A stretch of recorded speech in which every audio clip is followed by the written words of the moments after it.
खूप फटीग होतोय किंवा फायब्रोमायल्जिया जास्त होतोय काही काही बायकांमध्ये, किंवा व्हिटॅमिन डी ची डेफिशियन्सी आहे, तर ह्या सगळ्या फेजमध्ये असं वाटतं की काहीच करू नये, नुसतं झोपून राहावं. तर मग त्याच्यासाठी काही छोट्या तुम्ही 2-3 टिप्स देऊ शकाल का?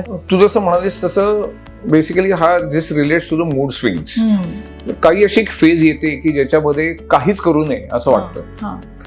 अशा स्टेजमध्ये काय करावं, तर मी युजली अशा लोकांना सल्ला देतो की तुम्ही काही करायचं नसेल तर मित्रमैत्रिणींबरोबर चालायला जा, फिरायला जा, ट्रिपला जा, अशा काहीतरी गोष्टी करा की ज्याच्यामध्ये तुमचं मूड स्विंग चेंज होईल आणि you can come into mainstream, जिथे तुमचं माइंडसेट चेंज होईल.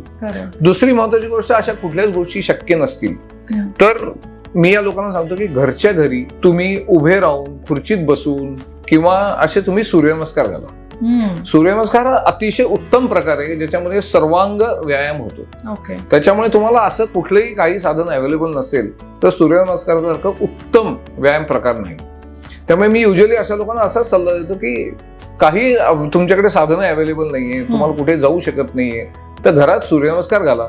12 सूर्यनमस्कार तुमचा मूड स्विंग चेंज होईल, तुमची ॲड्रेनलिन लेवल वाढेल, तुम्हाला जास्ती फ्रेश वाटायला लागेल आणि त्याच्यातनं तुम्हाला जे साध्य करायचं 200% साध्य करावं.